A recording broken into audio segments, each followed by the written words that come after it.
our speaker, Coach Noemi Velasco. Go ahead, Coach. Yes, good morning. Thank you, Coach Cherry. So magandang umaga po sa lahat. Before I begin sa ating magandang topic today, magpakilala muna po ako sa ating mga kasama sa Zoom room ngayong araw na to. And again, magandang umaga. Ako po si Noemi Velasco po. And I've been using Herbalife products for more than 10 years. Nagsimula po ako sa shake natin. So with that simple shake na hindi ko akalain babago sa buhay ko, nabawasan po ang aking timbang, pinalit ko po sa almusal. And as of now, I have already lost around 40 pounds. Ang pinaka-paborito ko po ngayon na Herbalife product, syempre yung ating Aloe Tea and Shake. And aside from that, yung pong ating Nightworks, yung ating heart health products, kasi nga po for healthy aging na ang aking program before weight loss, ngayon po for healthy aging because I'm 59 years old sa September. So magkaka-age nga po kami talaga ngayon. So nung bago namin na-meet si Herbalife, sobrang unhealthy po yung lifestyle ko, sedentary. Although nag-aral ako ng nutrition, akala ko alam ko, pero mali pala yung aking eating habits at yung mga pinapakain ko sa aking pamilya, sa aking mga anak. So being a full-time mom, talagang yung lifestyle na yan, hindi pala tama. Ang hindi ko nagustuhan, syempre, dahil doon sa maling eating habit and lifestyle namin, palaging may challenge ang health ng buong pamilya. Ganun po. So, nakasalalay sa ating mga nanay pala. Tapos, syempre, yung konting kilos mo, para kang pagod na pagod, hingal na hingal, di mo maintindihan kasi nga sobrang laki ka na. Ang ulo mo, palaging di mo maintindihan kung nahihilo ka, sumasakit ba o ano. So, because of that, mainit palagi ulo mo, pati mga anak mo, affected. So sobrang napaka-bless ko, sobrang napaka-bless po nating lahat. Nakita natin yung solution, 'di ba? Yung Herbalife Nutrition dahil dito sa healthy sa ating amazing breakfast na to na yung nagbigay sa atin ng proper nutrition dahil sa ating community nagkaroon tayo ng knowledge about active lifestyle na bago yung buhay natin. Nakakatuwa yung community natin, another family nakita natin dito. So, talagang ramdam na ramdam ko yung result, yung energy na ibinigay sa atin, hindi ka na natatakot na, naku, malapit na ako mag-senior. Before I met Herbalife, yan po yung isa sa greatest fear ko, yung pagtanda. Bakit? Kasi nga sa family, maraming hindi magandang mga unhealthy na nangyari sa mga kapamilya. So, syempre, nafo-force ko yung sarili ko na gano'n. Pero with Herbalife Nutrition, excited ako sa mangyayari beyond 60 years old. Bakit? Kasi we are healthier, di ba? Healthier ka, mas malakas ka, and you're getting younger. Yun po ang pinakamaganda. Yung pamilya natin ay makakasama natin ang mas matagal at mas masaya ang lahat. Okay. So mag-proceed na po tayo do sa ating story para mas lalo nating mahalin si Herbalife ngayon. Pakinggan niyo pong lahat.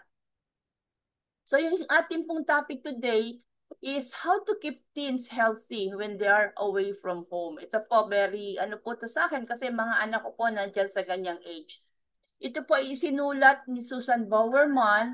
Siya po yung ating Senior Director sa Worldwide Nutrition Education and Training. So siya po yung nagtuturo sa aming mga coaches, lalo na sa mga international events natin siya.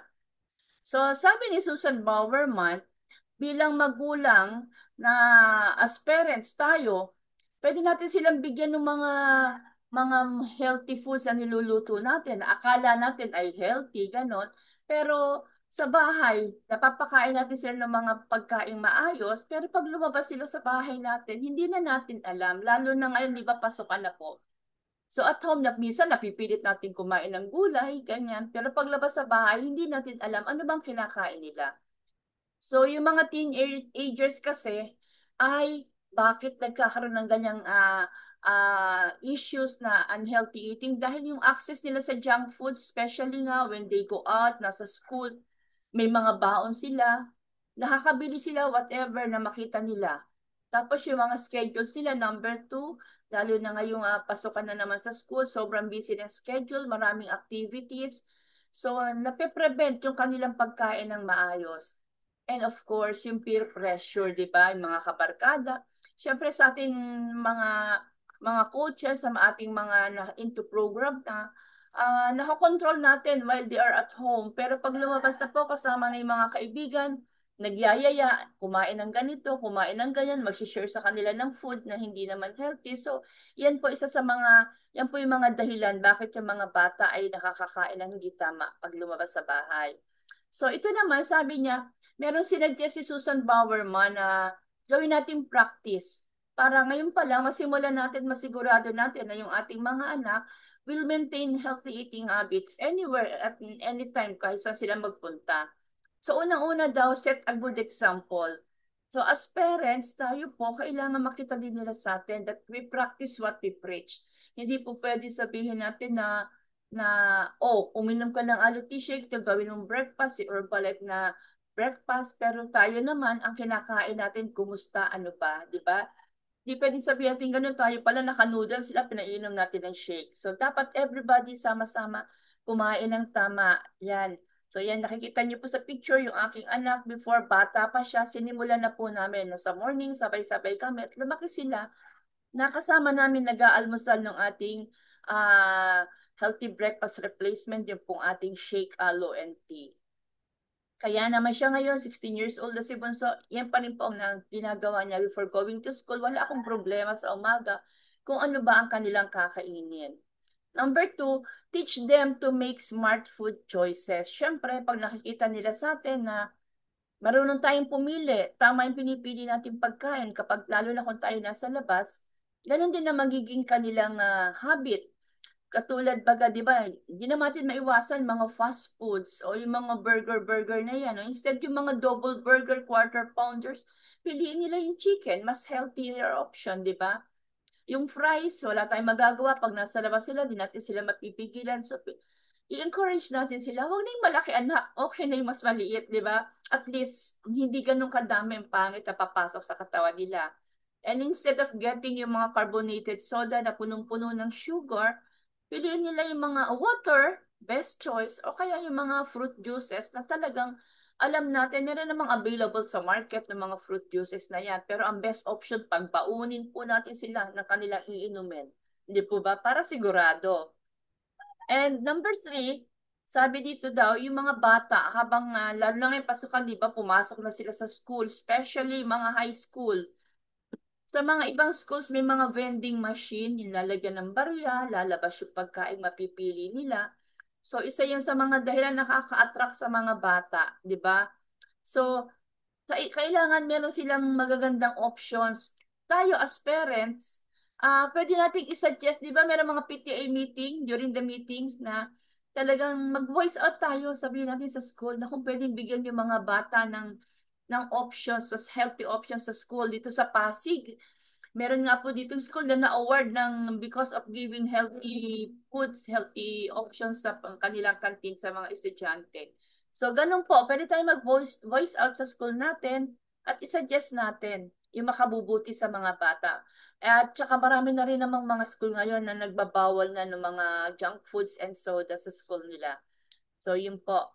And next, sabi daw, send them to school with a healthy lunch or snack. So, as you can see, dito po sa picture na to, yan po, di ba, usually nagpapabaon tayo, yan, iba, mga fruits sa mga anak, ginagawa sa bahay, pinaprepare sa bahay. Pero tayo naman, kilala na natin si Herbalife Nutrition, marami po tayong option, hindi po yung shake lang. As you can see sa picture, ito po nasa baba ng shake, protein balls, gawa po yan sa shake natin or sa Herbalife 24 na sinasabi ni Coach Cecil. And this, yung donut po na yan po ay ginawa ko lang. So, yan po ay gawa din sa ating Herbalife product, yung ating Herbalife 24 plus PPP and mga nuts. And yung pong tawag dito, soya milk ang nilalagay namin. So, nakakagawa tayo ng pagkain na gusto ng mga bata without adding sugar and incorporating our Herbalife products. So, napakagandang ipabaon sa mga bata, maging sa atin, napaka-healthy po sa atin. Di ba? Kahit naman tayo, mga magulang, nagkikrave din tayo. Bakit napaka-healthy nito? Siyempre, yung mga yan, nakita nyo, sabi nga ni Coach kanina sa Healthy Breakfast, yung benefits ng shake, yung 9 grams of protein, siguradong nakukuha ng anak nyo. Di ba? Baon nila sa school, walang sugar. So, yung vitamins and minerals, nandyan din po. May mga batang ayaw uminom ng vitamins, but when you give them the shake, yan po, sigurado tayo meron na sila ng vitamins na kailangan nila.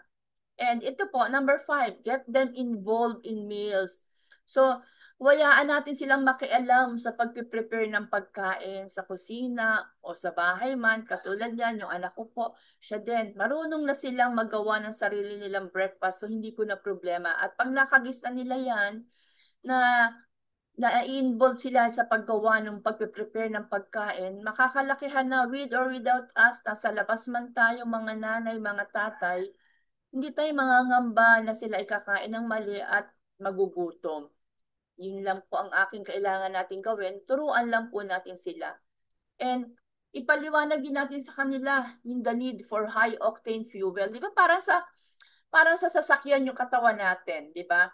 May mga kotse, mga cars na kailangan maganda yung fuel. Pag maganda yung fuel, maganda yung pinapagasolina natin sa ating kotse, maganda ang takbo, hindi pwedeng lagyan. Ang katawan natin ganun din eh, hindi pwedeng lagyan ng ng diesel yung para doon sa gas na ganitong klase, di ba? Masisira. So the same thing with our body. Pag nilagyan natin ng tamang pagkain, tamang nutrition, maganda ang performance, maganda yung energy level natin. Yan po, yung mga bata, tulad nito isang atleta na to, yan po yung aking anak din, na naglalaro. Sabi niya nga, pag meron siya nung Herbalife 24, maganda ang kanyang laro, hindi siya madaling mapagod. Yan. Yung mga anak ko po before going to school, ayan din po. Sabi ni Bunso noon, naalala ko, malbata pa siya, pag hindi nakainom ng shake, inaantok sa school. So kung gusto niyo po maganda yung performance ng inyong mga anak sa school, make sure nakakainom po sila ng shake before going to school at talaga namang mag-excel po ang mga anak niyo sa school, mapapagod kayong umakyat sa stage pagsabit ng medalya. As parents, we cannot control what our growing child eats. Pero kung may establish natin sa kanila yung healthy foundation na bata pa lang sila, marunong na silang pumili ng kakainin nila, syempre dadalhin nila yan hanggang sa kanilang pagtanda at magkaroon na sila ng kanilang mga sariling pamilya. So hindi po tayo mga matatakot kung ano ba ang magiging sila in the near future. So thank you very much and I hope meron akong na-impart sa inyo ngayong umaga. God bless us all. Happy birthday, Ma'am Annalyn. Back to you, Coach Che. Ayan, ang dami naman take away. Ano? Thank you, Coach Noemi, for sharing your amazing topic. So, ang take away ko lang po, sabi nga niya, nutrition starts at home. Let's teach our children to make a smart food choices. Kaya di ba, ang ating isang